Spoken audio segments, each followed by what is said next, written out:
Now joined by the head coach of Missouri Western Volleyball, Jessica Fye, coming off of... Thank you, Cody. It's Tyler Fenwick, his second year as head coach. Thank you again, Cody. No matter who we play, no matter when we play them, we want to put the best Missouri Western football team on the field every Saturday or every Thursday. I won't get all Will Martin on you, but a summer of rediscovery. You know, I needed a new lease on the coaching life. We kept every local kid that we wanted in the St. Joe area, and that goes a long way, and I think that's going to fare well for us down the road. Now it's just, again, on us as a staff to figure out the chemistry, the rotations, the lineups that's going to, hopefully put them in the best position to be successful. They put a ton of work in the off season over the summer. So they definitely came in ready. They've had a lot of fire, a lot of intensity in practice. You're listening to the Griffon Sports Insider Podcast, live from Hi-Ho Bar and Grill in St. Joseph, Missouri. It's our live weekly chat with Missouri Western coaches and athletes. Here's your host for the Griffon Sports Insider Podcast, Tommy Rezac. Well, good afternoon, everybody. A packed house here at Hi-Ho Bar and Grill for our first Missouri Western Coaches Luncheon of the 2024-25 school year. Thank you for watching. Thank you for listening on the Varsity Network app, also at gogriffons.com/listen. I am Tommy Rezac, still your voice of the Griffons, going on year number 4 in this seat, and now your director of broadcasting at Missouri Western State University. This room is packed full. Can everybody hear me in the back? Is everybody good? All good? All right. It's so good to see so many of our coaches and staff here. Happy first day of class, Griffons. Happy first day of the fall semester. Hope we make it a good semester and a good year. Connor Peters, Cole Weiberg, as well as Brandon Dugan, Ryan Menley, Rick Leahy, all the magicians behind the scenes making this work. A bit of a mad dash to get our first show on the air here in 2024-25, but it takes a teamwork to make the dream work, and we got a great team assembled here at Missouri Western. Proud to be part of it. Really looking forward to all the things that we're going to bring you this season, and very much looking forward to what our teams, our coaches, our athletes bring us this coming year as well. We've got a packed, terrific show coming up for you. We're going to preview all of your fall sports. Now, we only have one official game this week, and it's all the way down in Tahlequah, Oklahoma for Missouri Western football to kick off their season. No doubt going to be a bit warm there in southern Oklahoma in late August, but Thursday the 29th, week 0 against the Riverhawks of Northeastern State. We'll have a pregame at 5 o'clock, the kick at 6 on the Griffon Sports Network, which, remember, if you're listening online at the Varsity Network app or at gogriffons.com/listen, maybe you found us on thevarsitynetwork.com, that's your new home. That's where you go to listen. It's going to sound just as good as it ever has, and it's going to sound like a radio broadcast. We'll have commercials. We'll have rejoiners. We'll have some great analysts with us all season long. Ryan Menley's going to be our sideline reporter for the first football game, so you'll get to hear lots of good personalities with me throughout the year. Cody Ingold, the Missouri Western Cross Country, he's going to join us. I see golf coach Matt Thrasher in the building. He's going to join us to talk men's and women's golf. Their fall season will start off next week. Jacob Plucker getting ready for his second year to coach Missouri Western women's soccer. Now, their first official game isn't until September, but they do have a scrimmage this Friday at home, and they are going to scrimmage against Augustana. That is a 5 o'clock start out at Spratt Stadium, and it's Ted Lasso night at Spratt this Friday. We'll talk with Coach Plucker about that a little bit later on. Jessica Fye, Missouri Western Volleyball, she is here getting ready for her 3rd season at the helm. Missouri Western Volleyball, a breakthrough season of sorts last year, 21 wins, not only 10 more wins than the season prior, the most wins for Griffon Volleyball since 2017. That team won the MIAA championship, as we know. So I think big things in store for Coach Fye and Griffon Volleyball coming up this fall. And certainly we'll talk with our skipper for Missouri Western football. Year number 2 of the Tyler Fenwick era after such an exciting year last year, getting those 8 wins, nearly making the playoffs, getting to that Live United Bowl. I know it didn't end the way we all wanted, but guess what? That's the beauty. It's a new year. It's 2024. We turn the page. We flip the calendar. We start fresh with a new school year, a new semester, and a new season all coming up. The Griffons taking on Northeastern State, and from the outside looking in, you're thinking, well, shoot, we're undefeated against Northeastern State. That's right. We're 13-0 against the Riverhawks all time, but I tell you what, Northeastern is as big a wild card as you're going to find for a season opener. Not only do we have to go 5 hours down the road, not only is it going to be warm, but this is a team with a new head coach. They're no longer in the MIAA. They're an independent, one of just 2 teams in Division II to do that. And I heard just this past week that Northeastern State, after going 1-10 last year, I mean, they cleaned house. They Deion Sanders at the place, 90 transfers, 90-plus transfers on that roster. So that's what you're looking at. That's a big wild card for Missouri Western. You think historically, Northeastern State, yeah, probably a Griffin win, but I know Coach Fenwick and his staff, they've been working hard to try and piece together some sort of scout. They've also just been working hard, period. Griffin football team has been practicing since August the 5th. But fall practice underway for all of our sports, and we're going to talk about all of those things and more. A little bit of housekeeping here. The show next week, a week from today, is Labor Day, as you might know. Campus will be closed. So our show next week will be Tuesday, September 3rd at noon. Same place, original time, a new name. This is the Griffon Sports Insider Podcast, and we're broadcasting live from Hi-Ho Bar and Grill. By the way, if you haven't seen, we've been doing lots of podcasts, so search Griffon Sports Insider on Spotify, Apple, YouTube, wherever you get your podcasts. You'll see a replay of not only of this program, but of all of our interviews and feature content that we've been doing this year and will continue to do going forward. So if you missed the show, if you missed a part of it, you want to listen back to it, again, just search Griffon Sports Insider, again, on all those platforms I talked about. Something new I should point out, too, before we take our first break. At the end of each show this year, we're going to have a coaches panel, just a coaches roundtable where all of our guests, you can see all these chairs that are next to me, we're going to bring all the coaches up for just a little lighthearted fun, a little bit of roundtable. I'll just throw out a question, a funny one, I hope. At least I've been trying to improve on my humor, but we'll throw out some funny, lighthearted topics. The coaches will discuss it amongst themselves. Almost a first take style of segment. I'm not going to shout at them at the top of my lungs. It's going to be friendly discourse, friendly debate, just something to, we hope to add a little fun to this show. I think it's always been fun. I hope it's informative for our audience, but we hope to have a little fun with it as well.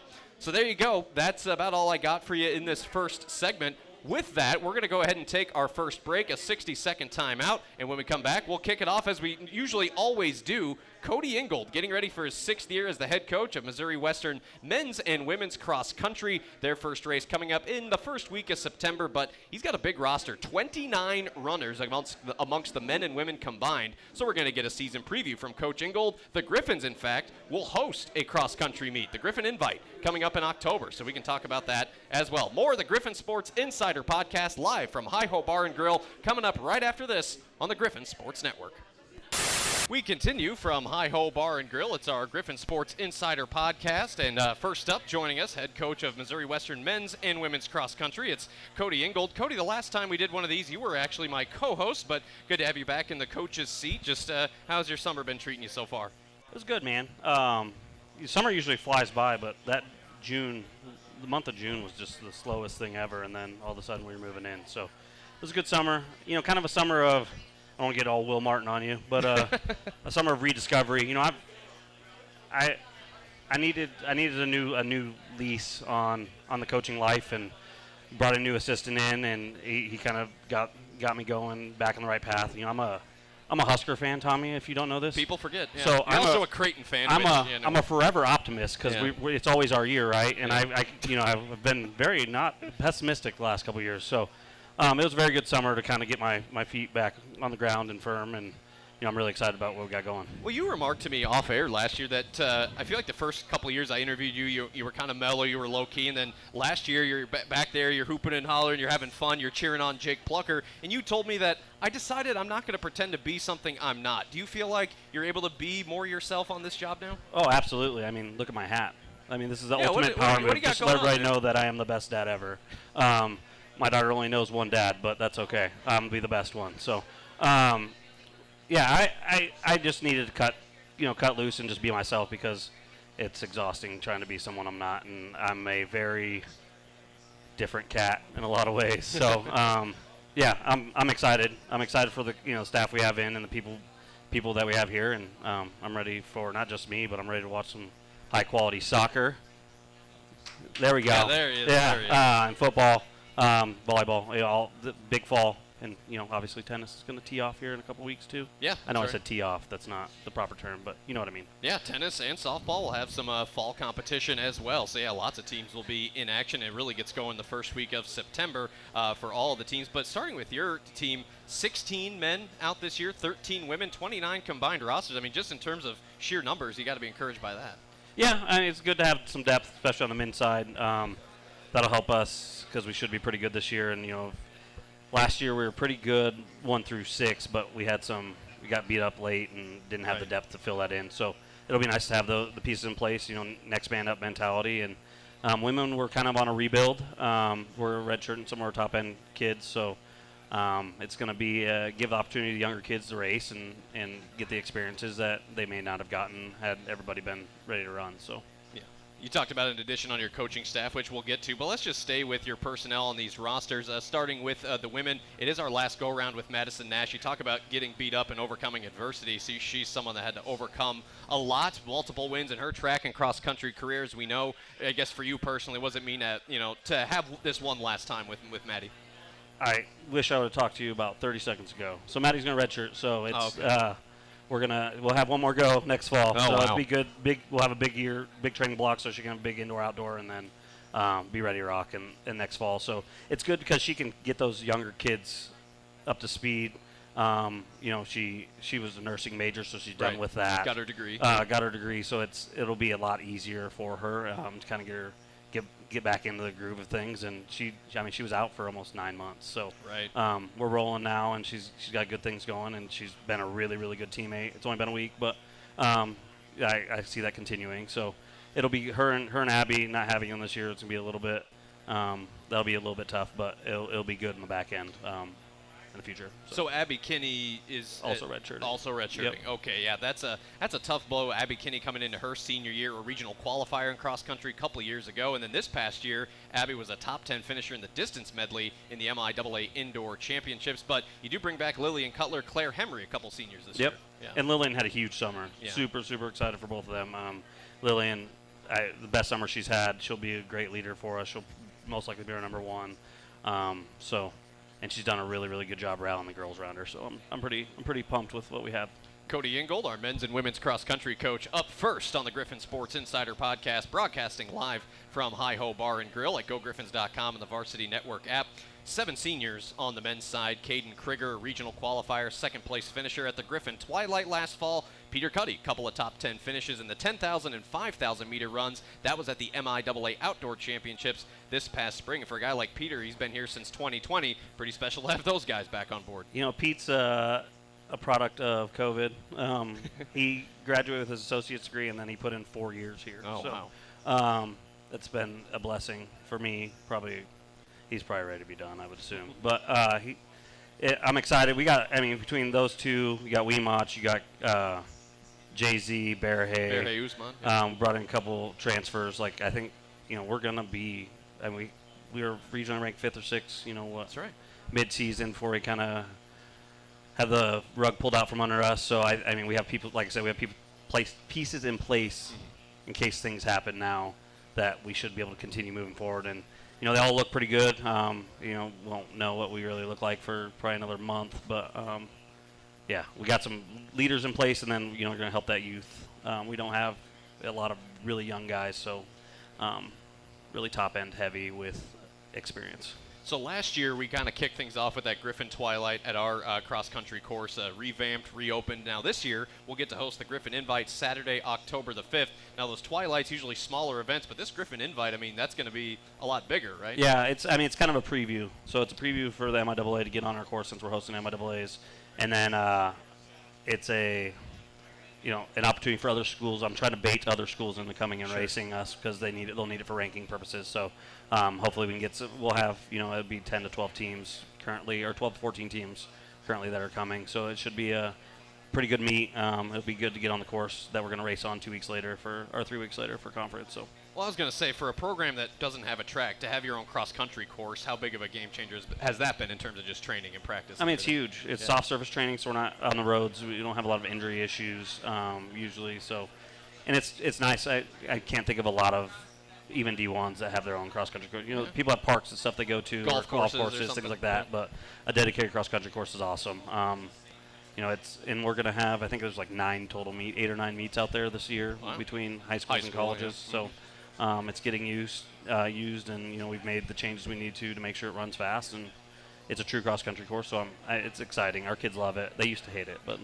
they've learned to love it. Well, I know on the high school level, probably more central location versus going to Rosecrans to run like they had in the past. For sure. Yeah, that's a big benefit for all. Well, your first meet is a week from this Friday. It'll be in Ashland, Nebraska, just outside of Omaha, the Platte River Rumble Gold. What's kind of the expectation there? To see where we're at. Yeah. I obviously have some expectations, but it's a you count as a preseason meet. Like it doesn't go towards rankings or anything like that. So we're gonna kind of have a race plan where we're going to go out slow, controlled as a group, and then try to race the back half. So it won't be, we may not place essentially as high as we probably could, but it's a meet that doesn't really matter. It's kind of a rust buster. So we're going to get out there and kind of play with some strategies. So when we get to the MIAA meet, we're ready to run together. Because ultimately, like I talk about this every year, we're not like football and everybody else where every game matters, Mm-hmm. The only thing that matters is what we do at conference and regionals, essentially. Obviously there's head-to-heads that can hurt you for national purposes, but ultimately, however you do it, regionals is really what gets you to nationals, and then obviously conference is huge for us. So those are the 2 weekends we're really targeting right now. Yeah, well, next Tuesday we'll preview that first competition a little bit more in depth, and that's Cody Ingold. By my count, this is your 6th year as head coach. You've been around since 2018, so getting ready for a good year, and we're glad to have you with us Thanks. here. All right, thank you, sir. Yeah. Yep, there's Cody Ingold leading us off here on this Griffon Sports Insider Podcast, again live from Hi-Ho Bar and Grill. We'll step aside for just a little bit. Let's talk some golf with Matt Thrasher, men's and women's golf, getting ready to tee off their fall seasons in the next couple of weeks. That's all coming up next, right after this, on the Griffon Sports Network. We welcome you back to Hi-Ho Bar and Grill and our Griffon Sports Insider Podcast. I'm Tommy Rezac, now joined by the head coach of Missouri Western men's and women's golf, Matt Thrasher, getting ready for his 3rd year as the head coach. Matt, can you believe it? Going into year 3 already. How you feeling so far? Good, flying by. Yeah, absolutely. Let's talk a little bit about last night. One of our own, several Griffins enshrined into the the St. Joseph Area Sports Hall of Fame. A lot of Missouri Western flavor, including, perhaps the best golfer in Griffin history, Bryce Garnett, currently on the PGA Tour, a winner of the Puerto Rico Open earlier this year, 3-time All-American at Missouri Western. I saw you there last night there at Stony Creek. Just what did it mean for you to get to talk with him and to see him have that moment? Oh, good. Yeah, we're all extremely proud of him, and some of the guys that came back, Aaron Lisabee and Scotty Burnham, I know, and John Perry came back that he played with to enjoy the celebration as well. Bryce is a really good guy, and try to get him back for alumni weekend this fall sometime. Absolutely. Well, let's talk about this current team now. The season for our women's golf team will start next Tuesday and Wednesday in the Central Region Preview in Blue Springs, just down the road. Now, both the men's and women's teams will have 6 total events this fall. So your expectation for the fall season, I know we're a little bit early yet, but just in general, what is your kind of hopes right now with you and Coach Nursky? Well, we lost a young lady last week, unfortunately. She decided to go home, but she was really strong player. So the women, we're going to be very young.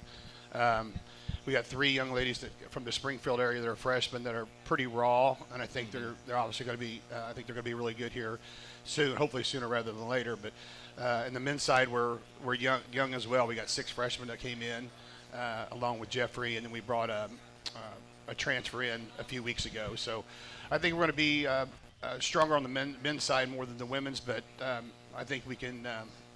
Make some hay and get to regionals in both programs.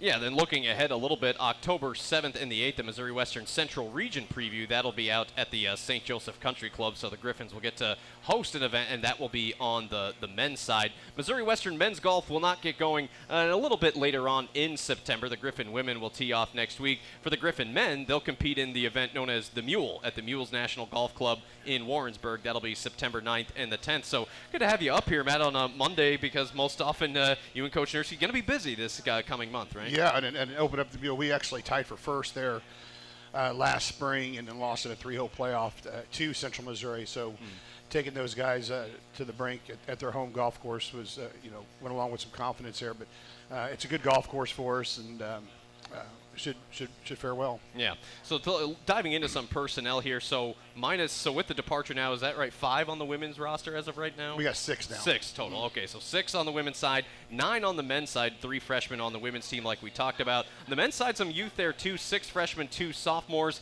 Some unknowns there, but you got a big stalwart and MIAA contender in Jeff Johnston leading the way. His brothers, a lot of his former teammates from Bishop LeBlond flanking him. So on the men's side, how exciting is it to see an all-conference guy like Jeff leading the way? Oh, big time. He's arguably the best player in our region. And I know he's looking for bigger and better things in his senior year. And then, we were very lucky with some local talent. We kept every local kid that we wanted in the St. Joe area, and that goes a long way. And I think that's going to fare well for us down the road, when they're juniors and seniors. Yeah, Sam Schoberl, Tim, Pat, and Jeff Johnston, and then Davis Youngbluth, all teammates together at Bishop LeBlond, who won a team state title in 2021, and now they're all at Griffon. So really cool. They had that joint signing last year, which was an awesome thing, and keeping it in the family, that is for sure. And we have Jackson Patterson from Central High School. Oh, that's right. Yep. Yeah, he's coming back. That's a lot of local flavor too. Something in the offseason, your assistant coach Brad Nursky, Mark Carell, Brian Haskell, y'all got to play some golf over in Scotland about roughly a month or so ago, and then Brad also winning his 4th Missouri Amateur Golf Championship out at the Country Club, and you were his caddy for that event. So I guess so let's talk about Scotland first. What kind of brought you guys there? We've been talking about it for a while, probably the last 7 or 8 years, and just finally decided, hey, none of us are getting any younger, and let's go check it off the list. So it was a great time. Yeah. It was fun. And then to caddy for Brad and watch him win. I mean, he's been one of the more dominant, perhaps the most dominant amateur player in this state's history, certainly in this city's history, and another great moment for him. Absolutely. That was really fun to have a front row seat to that and have his 4th one. And, I mean, that puts him in rarefied air with, the Tom Watsons and Jimmy Jackson and things like that. And then on top of it, he qualified for a tournament he didn't want to qualify for when we went to the U.S. Amateur a couple weeks ago in Hazeltine, and he missed the cut by 4, but he just didn't putt very well. But it's a hard tournament for him, because it is a bunch of the world's best college players there. So yeah. Well, Coach, anything else? I know we'll get that season teed off. I don't think you'll be able to join us with the women playing on a Tuesday next week. But anything else you want to add about this season coming up? No, just super excited and ready for these young kids to get going. All right. Well, Matt, thanks for coming. Good to see you. Good luck to you and your team this year. And that's Matt Thrasher, our Missouri Western men's and women's golf coach, going on year number 3 with the Griffons. Let's go ahead and take a timeout. We'll keep on rolling here on the Griffon Sports Insider Podcast. We'll talk women's soccer with Jake Plucker next, entering his 2nd season. The Griffons coming off yet another MIAA tournament berth, looking to aim higher this year. The Griffons have a home scrimmage against Augustana this coming Friday, and it's Ted Lasso night. We'll tell you what that means and more coming up next on the Griffon Sports Network. We continue from Hi-Ho Bar and Grill. It is the Griffon Sports Insider Podcast, live from Hi-Ho Bar and Grill on GoGriffons.com/listen, also the Varsity Network app, or perhaps you're listening to the podcast version on YouTube, Spotify, or Apple. Jake Plucker, Missouri Western Women's Soccer, year number 2 for you, sir. Welcome. Good to see you. How was your summers overall? Good, busy, on the road recruiting, just getting prepared for this fall. Yeah, busy year coming up for the Griffons. Not only a ton of new freshmen in the boat, a new assistant coach, which we'll talk about as well. So lots of good stuff to get to.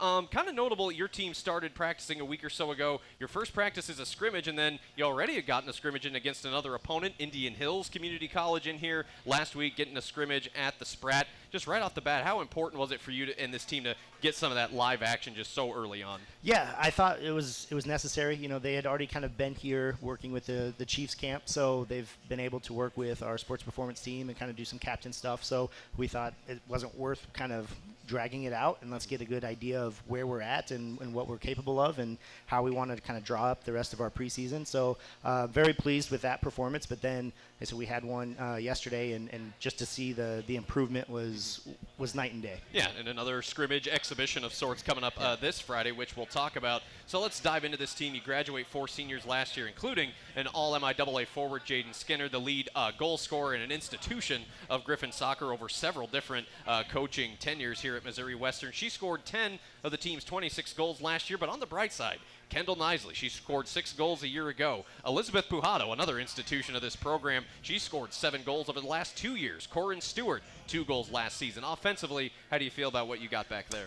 We feel good. Obviously, losing Jaden is some big shoes to fill, but I think collectively, we had a couple girls transfer in at semester that helped us kind of get acclimated in the spring. And then, bringing in some additional players, it's been nice. Now it's just, again, on us as a staff to figure out the chemistry, the rotations, the lineups that's going to, hopefully put them in the best position to be successful. Yeah, I know we talked a lot last year about how do you get that ball in the back of the net a little bit more. You guys were in some really defensive games last year. I mean, shoot, you draw how many last year? 6 draws, 4 in conference, 2 draws against ranked teams. So defensively, you guys gave yourselves a chance against teams like Central Missouri. But offensively, I know you felt like there were times where you were hoping for maybe a little bit more. I guess, how have you addressed that part? Yeah, again, I think that was just our philosophy with recruiting was, okay, can we bring in some players who are going to be able to increase our depth, give us some opportunities and some options, and so and even a little bit of a different playing style. So we as a staff worked extremely hard, and the girls that we brought in, I think, like I said, are going to help us, and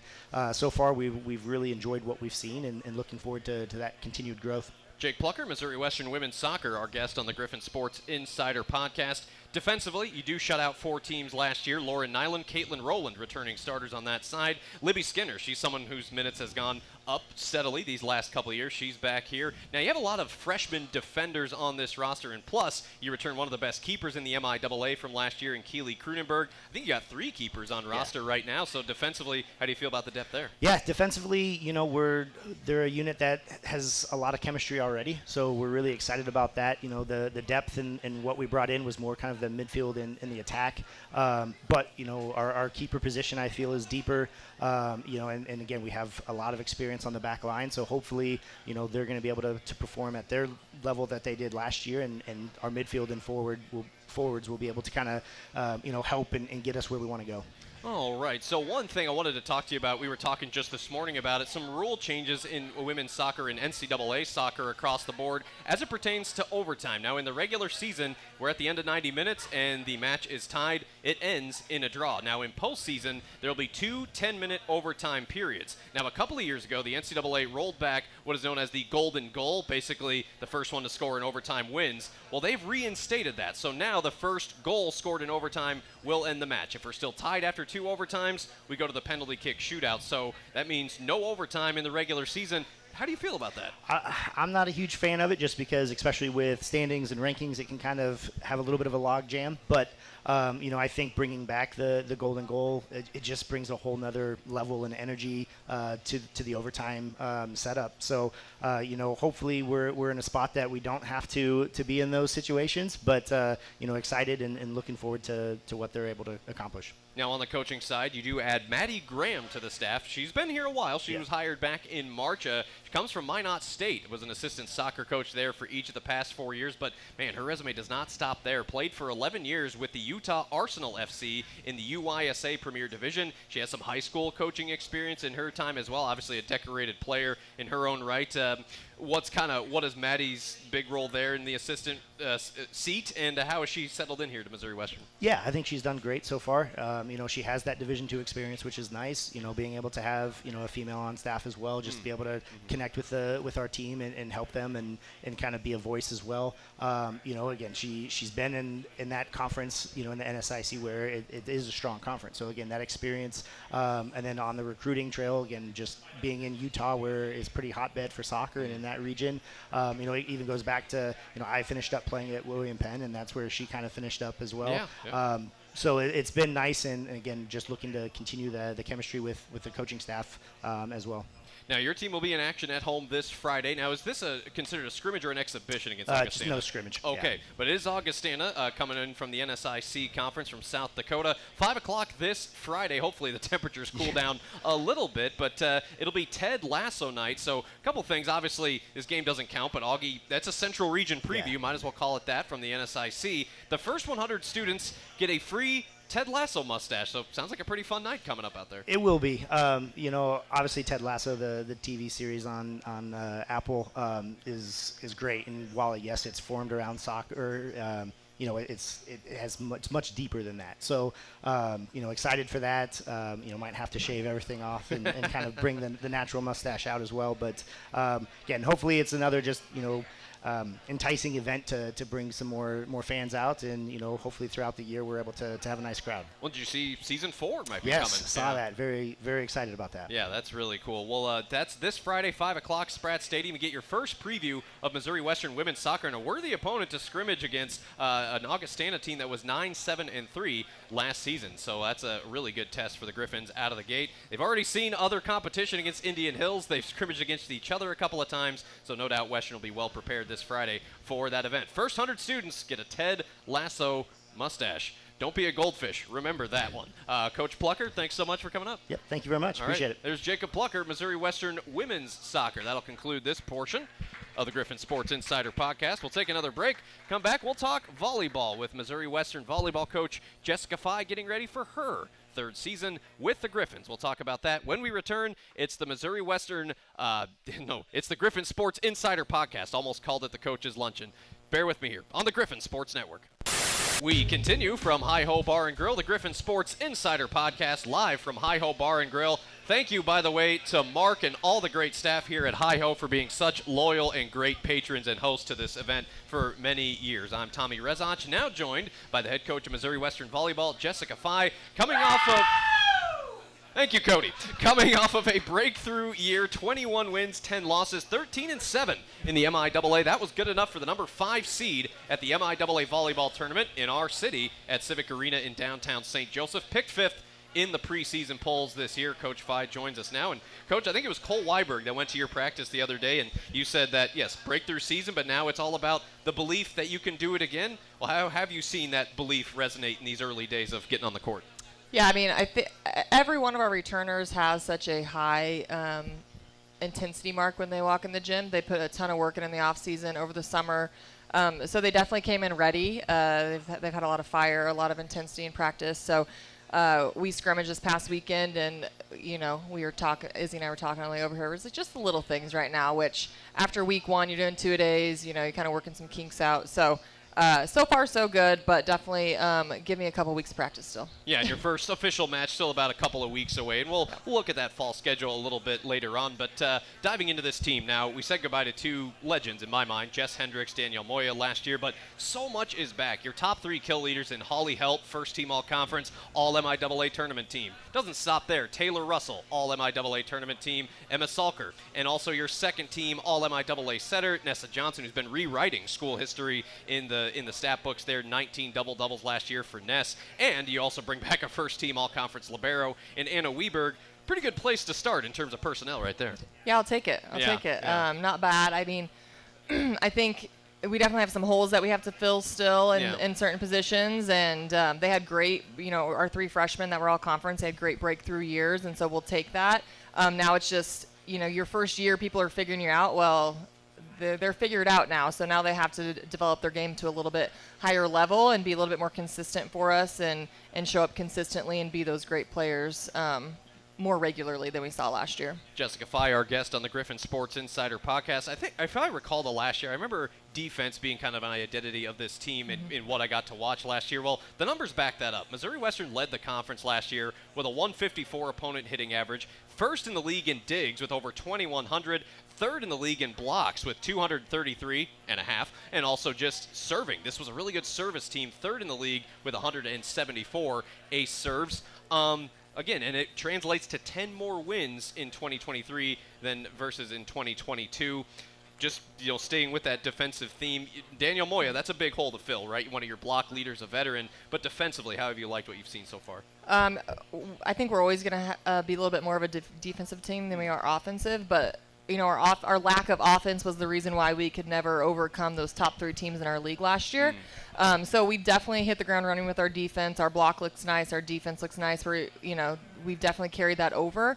The biggest point that we've made is we have to score points, because when we're playing Kearney, Central Oak, those top teams, We have to score points because that's what they're doing to us. Well, you did get 3 wins over ranked teams. You took several teams to 4 or 5 sets. Central Missouri Conference semifinals. You did get a set on them. UCM, if memory serves, they beat Kearney in the championship last fall at Civic. So there were times where it was close but not quite there. How big of a learning experience were some of those heartbreaking losses for the people you have coming back? Oh, yeah, the biggest learning experiences. I think especially for our younger players, I think your freshmen, how quickly they acclimate kind of depends how much they can contribute for you. And those early games, if I actually went back and watched some of them because I like to torture myself a little bit this before preseason started, and we looked like a completely different team against those top teams towards the end of the season than we did at the beginning. So just experiences so much in this league, and when our freshmen are playing fifth-year seniors, true seniors, like they probably should get beat up on a little bit, and so that's really good for them to get through that experience and the learning experience through that. So it was a good year for them, ups and downs, but I think they'll come out on top this year and be a little bit better players for us. Well, your first official matches come about a week from this Thursday, Friday, September 6th and 7th, late next week in the Ore Digger Classic. That's in beautiful Golden, Colorado, also the home of the Colorado School of Mines, also the home of Coors Brewing. But the home of the School of Mines, you'll play 4 Division II opponents over there. You open with Concordia St. Paul, a really good team, nationally ranked from the NSIC, a team that made the Central Region Final last year. You'll play School of Mines, you'll play Regis, and then Concord, a D2 out of West Virginia. So that's 11 of your first 11 matches all away from home. 3 of them will be true road matches, 8 neutral site, and your first home match isn't until September 27th. And, Coach, you got some really big, talented teams in there. Southern Nazarene, Grand Valley State, Oklahoma Baptist, who, thanks to Brandon Dugan pointing this out, they beat Oklahoma, the Sooners, in an exhibition in 5 sets this past weekend. So you did not shy away. There's some really good teams in that first 11. Those first 11. Yeah, last year being a newer team, we didn't want too challenging of a preseason. We kind of wanted to know what our freshmen can handle, what our lineup was going to be. We just wanted stuff to kind of figure out. So we were challenged a little bit last preseason with a couple teams, but overall we handled ourselves very well. I think we came out 6-2 out of preseason.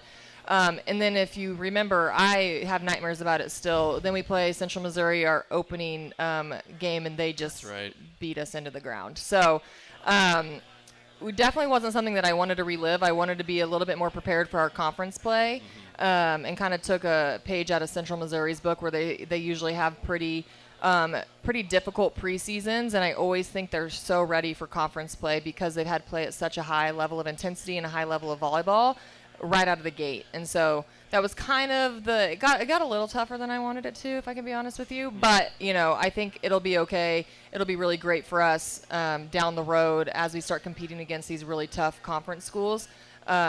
I think we'll be ready this year, and we're not going to be back on our heels that first weekend. Yeah, Missouri Western's going to play 3 classics, 3 tournament-like events, invitational type events. One in Golden, like we talked about. Allendale, Michigan. Grand Valley State will host one in mid-September. And then it's the Southern Nazarene UCO invite in Bethany, Oklahoma. If that sounds familiar, that's where we were for the NCAA tournament for women's basketball this past March. You'll play Southwestern Oklahoma State, who's always good, as I understand it. Yep. Oklahoma Baptist, who we've seen in the past, nationally ranked team. Southern Nazarene, very athletic. They're hosting that event. That's all before our first match on Friday, September 27th at home against Emporia State, followed by a home match against your alma mater, Washburn, on Saturday, September the 28th. So a couple of good tests there to open conference play. But 11 non-conference matchups, all of them at a neutral site or true road matches. 8 neutrals, 3 true road matches, and the Griffins will be well tested in the month of September.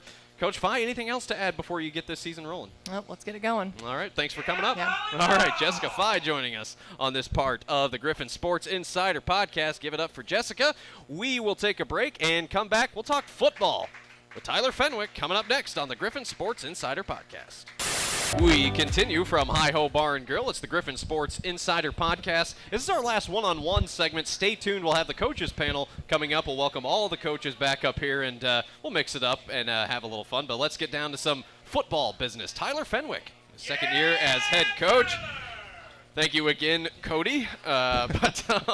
Coach, welcome back. Last year it was all this introductory stuff, getting to know you. But you've been here before, obviously. After 10 years away, you're back. And now it feels like you never left. Just how you feeling going into year number 2? I feel the same way that I felt last year. Yeah, just even keel. Well, just you think that year 2 is supposed to be, you kind of know where you're at, but really, in reality, we're going to break out pretty much a whole new offensive line. We're going to break out a new quarterback. We're going to so there's a lot of new faces that, where we're sitting there just going, okay, well, I wish I could tell you that we got all these returners and we know what we're going to look like and they all know what to do and all that stuff. But really, in reality, a lot of these guys have never, offensively for sure, have never been, in the thick of it with us. So I think we're still kind of sitting there going, okay, we're going to figure out who we are and what we can do and who's up for the challenge and who's going to shine when the lights are on and all that stuff. And we got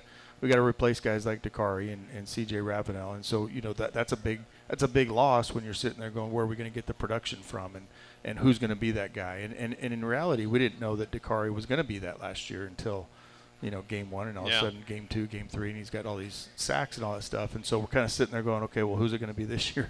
who's going to show up? But they've been working hard. I think our guys are anxious to get out and play somebody different. Different color jersey and different faces and different scheme and all that stuff, and stop. You go against each other for so long, they're tired of it. Yeah. Roughly how many times have you been asked about quarterback this offseason? Well, it's the first thing I told the quarterbacks, and I said, you guys are all going to compete. And I said, the number one question I get every day is, do you have a quarterback? Yeah. And my answer is, I don't know.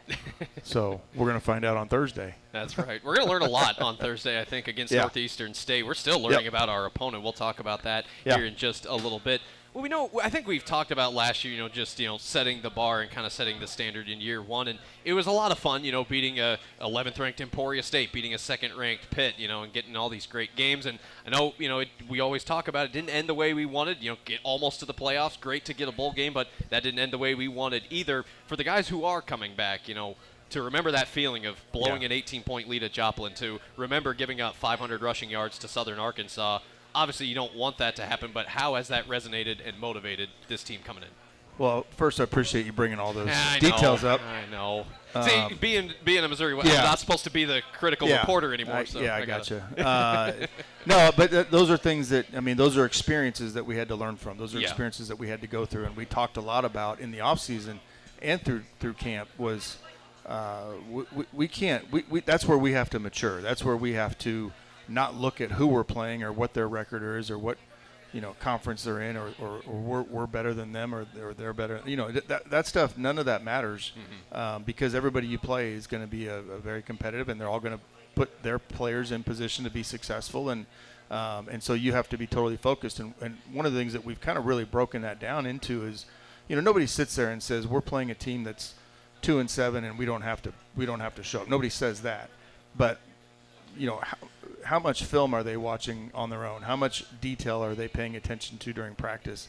The little things is what's going to show up, and how focused are you in the morning of the game, and or is it a little bit too loose and things like that. But when you go play Pitt State, who's number 2 in the country, everybody watches more film. Everybody, makes sure that when they wake up and they're ready to go, and and all the details that go into playing those kind of teams.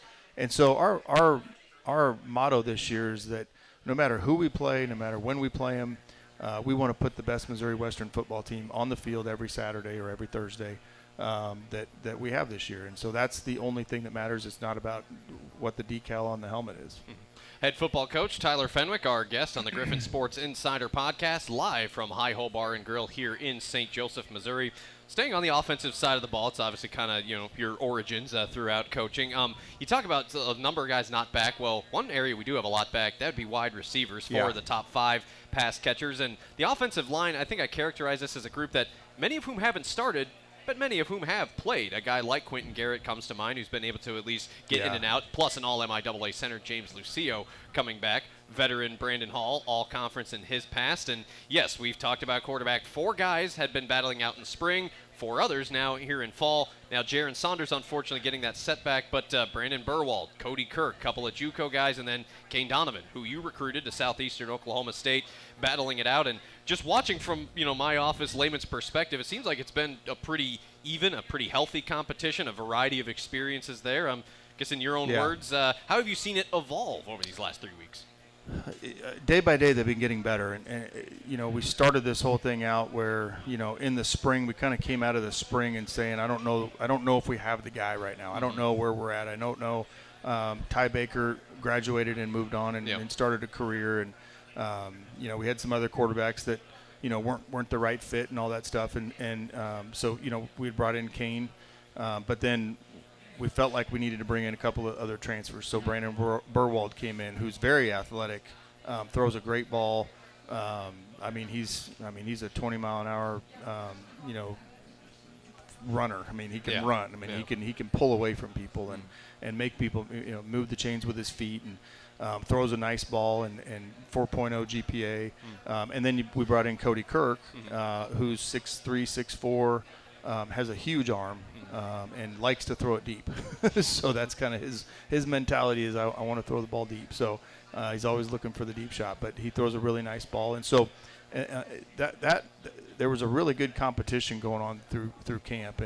And every day, Kane kind of had a little bit more knowledge of the offense being there in the spring. And then the other two just really quickly have been progressing and learning and going through all the experiences and all that stuff. And so it's been a really fun it's been a fun competition, and we've graded every practice. We've kept points on different categories and things like that, and so every day they know kind of where they're at, and some days other guys have better days than the others, and get more points than the others, and so it's really been a cool competition. I think one of the coolest things about the room though is there's been they're pulling for each other.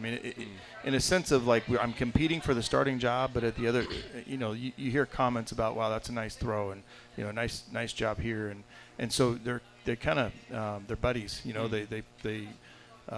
They want Missouri Western to be successful, and that's what I told them. I said, you guys are going to compete, but at the end of the day, whenever we name a starter, if you're not the starter, you're going to have to you gotta pull for each other, and you got to make sure that and you got to be sure that you're ready to go in case something happens, or if you get your name called, and you got to go in and get in the game. So but they've been awesome. They've been fun to work with. They're jokesters. They're they make fun of each other, but it's all in fun. Yeah.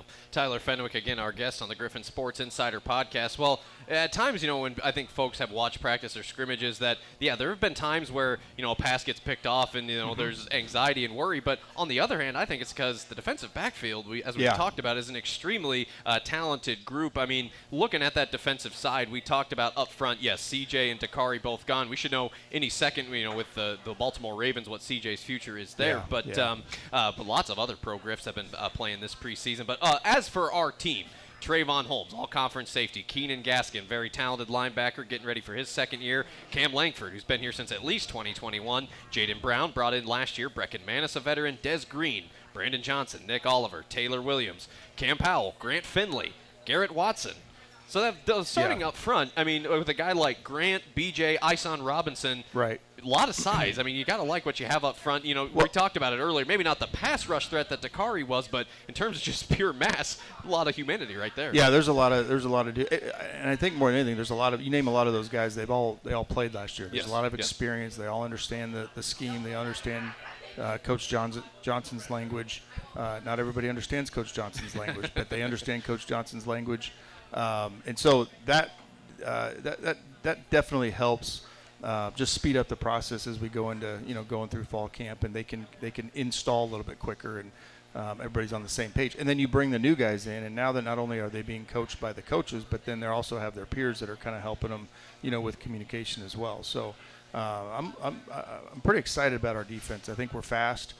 I think we're heady. I think we're Trey Holmes has really committed this offseason to just becoming a smarter, higher IQ football player, and really sinking his teeth into this every nuts and bolts of every aspect of the defense. Yeah, Trey Holmes getting some takeaways last year, led me some huge hits last year, led him to some All-MIAA accolades as well.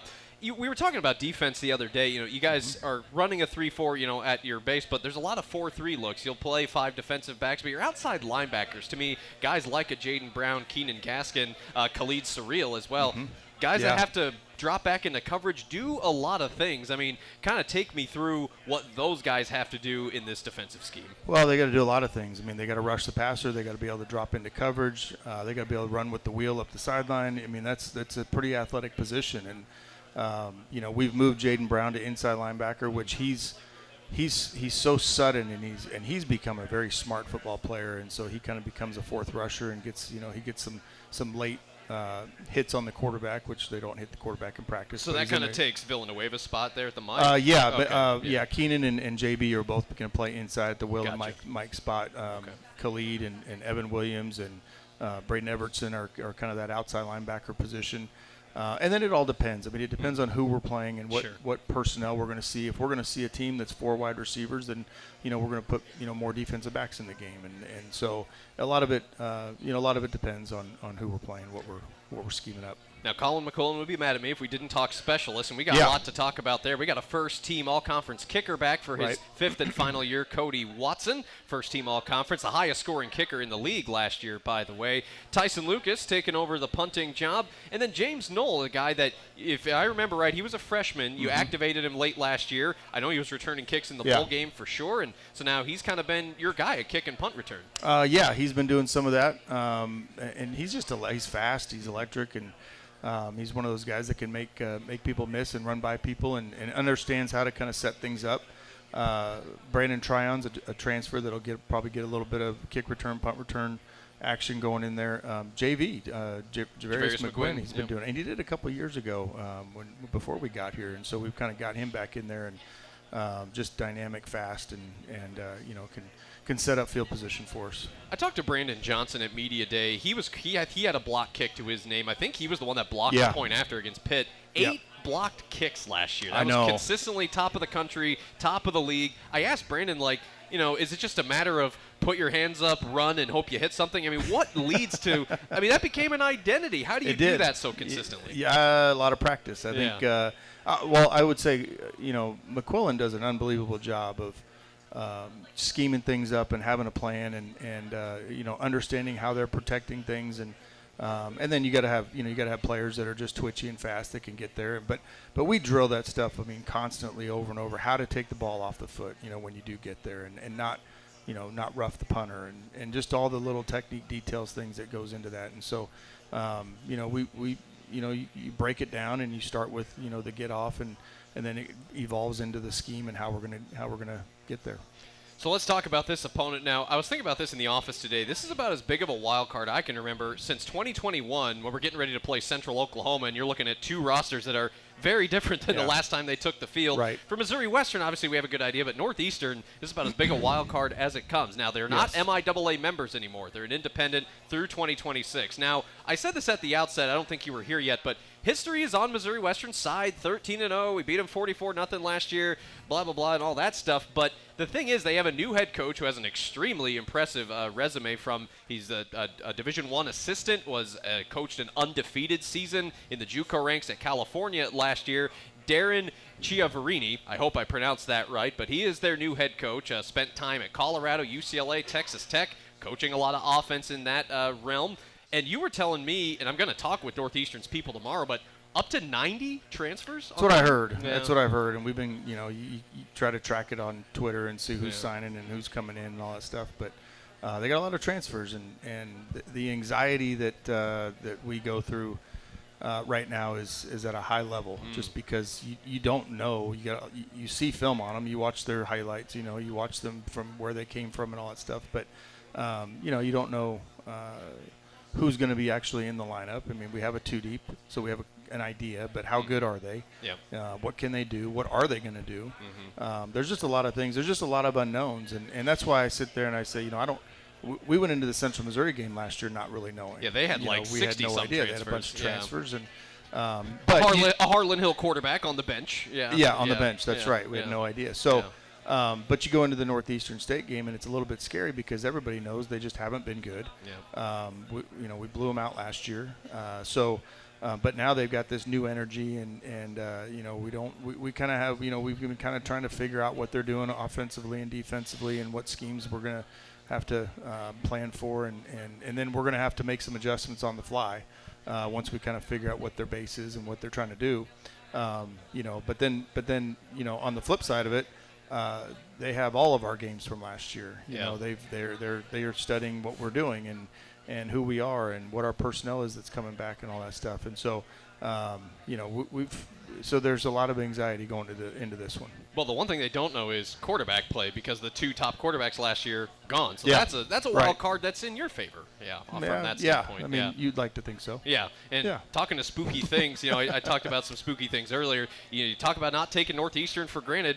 2 years ago, before you got here, we went down there. Yeah. We're trailing 16-6 in the fourth quarter. So that's a team that took Washburn to the wire. Now they've only won 1 game each of the last 2 years, both of those against Lincoln. They haven't had a winning season since 2011. So you kind of wonder, that's a team that had a rich history as an NAIA. When is Northeastern going to turn the corner? That's kind of the scary part. Yeah, I mean, who knows? But, this is where it goes back to, we've got to put the very best Missouri Western football team on the field on Thursday. And,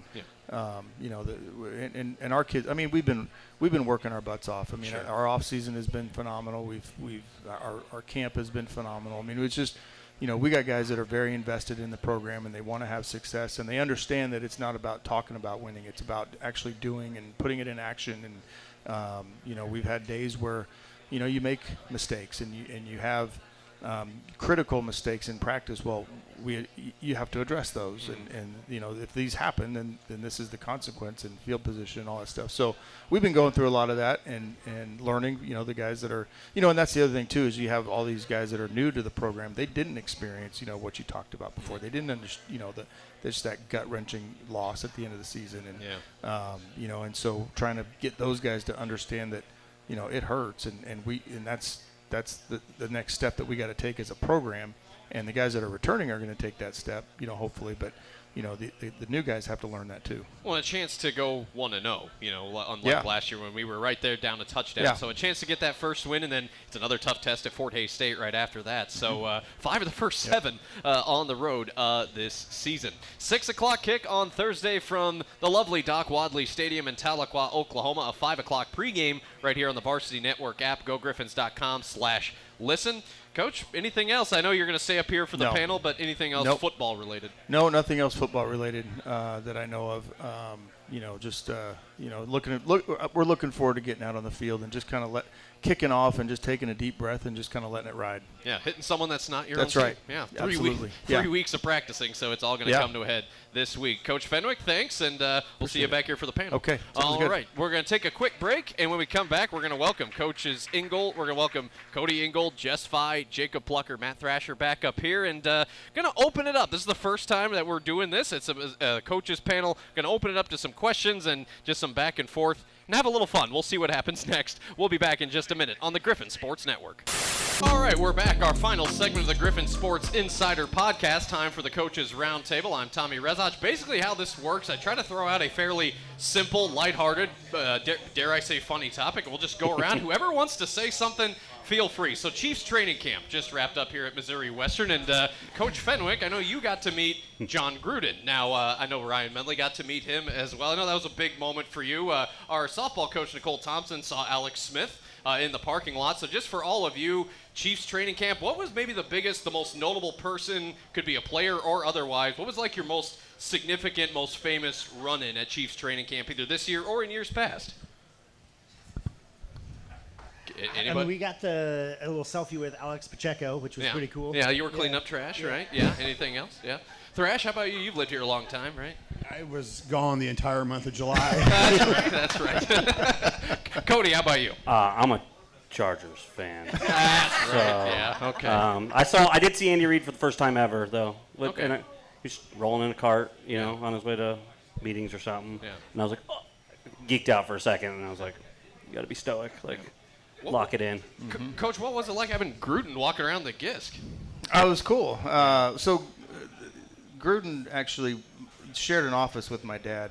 Oh, no kidding. 20, 30 years, probably 30 years ago now at University of Pacific. And it was a very short time, and he doesn't remember my dad. I don't think, because he was on his way to the 49ers and all this other stuff. But, that topic came up, and we talked about that a little bit. And, so that was fun. Talked to him for probably 10 minutes. And I've actually had a couple text messages back and forth with him since then. Yeah. So we're trying to stay in touch with him. So is he the most famous person in your phone book now? Matt Thrasher is probably the most famous. Nice. All right, Matt. Who's the most famous person in your phone book then? Probably Bryce Garnett. Bryce Garnett, PGA golfer. Jess, Cody, Jacob, anything? Most famous person in your contact list? Jacob Plucker. Jacob?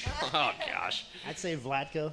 Who? Vlatko, the former women's national team coach. Who's current now. Okay, yeah. Sometimes you got to speak to me like I'm 5 with soccer. I don't think I have any normal. I'm not the most. I'm a normal person. I just have normal people in my phone. Yeah. Okay, fair enough.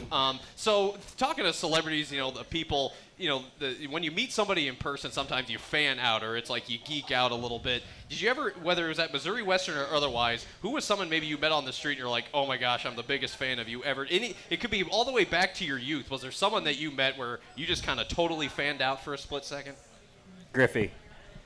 Met Griffey at I was like 12, Yeah. maybe 11. I don't know. And I still to this day, we didn't get a picture because I had a meltdown, and I couldn't figure out how to just survive. So that's fair. Yeah, if I ever met him again, I'd probably do the same thing, even though he's like 60. So. Jess, you looked like you were ready to say one something. time, is this on? Yeah. One time I saw Usher across Usher? a restaurant Wow. at a club volleyball tournament. I was like 16, but Wow. we couldn't get near him because his bodyguard wouldn't let us. Yeah. But we still saw him, and he does dine with sunglasses on. Yeah. I'll open this up. If you could have like a beer or just spend a day with somebody you admire, whether it's a famous person or not, it could be in your industry or outside of it. If you could just like spend an afternoon with blank, who would that be?